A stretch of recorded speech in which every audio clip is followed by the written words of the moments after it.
कहानी है राजा और बूढ़े घोड़े की। एक राजा था, उसके पास बहुत सारे घोड़े थे, लेकिन उन सभी में से एक घोड़ा ऐसा भी था जो सभी घोड़ों से ज्यादा शक्तिशाली और युद्ध कौशल में निपुण था।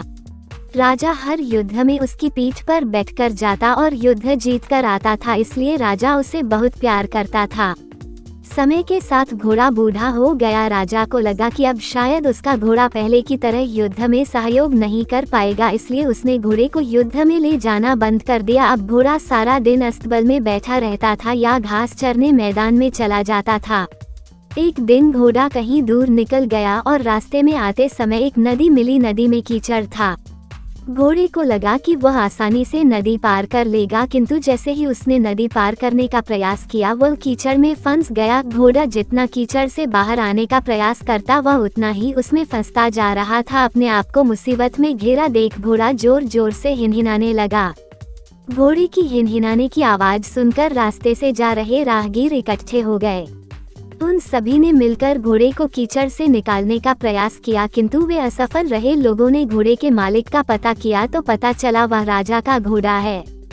यह बात राजा तक पहुंचाई गई कि उनका प्यारा घोड़ा गहरे कीचड़ में फंस गया है और कीचड़ से नहीं निकल पा रहा है। राजा अपने सैनिकों के साथ घटनास्थल पर पहुंचा और घोड़े को निकालने का प्रयास करने लगे, किंतु उन्हें भी सफलता नहीं मिली।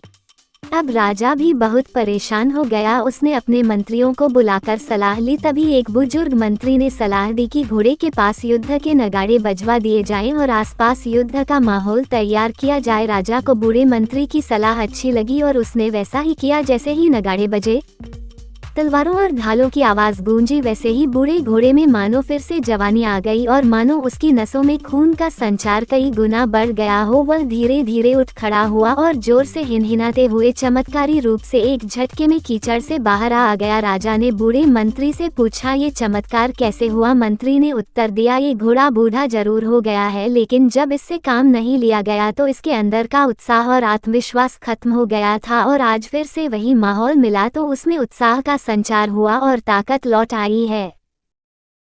राजा को भी सारी बात समझ में आ गई और उसने अपने वीर घोड़े को फिर से काम पर रख लिया। दोस्तों, इस कहानी से हमें ये शिक्षा मिलती है कि जीवन में उत्साह और आत्मविश्वास को कभी खत्म नहीं होने देना चाहिए। कहानी कैसी लगी कमेंट में जरूर बताना। धन्यवाद।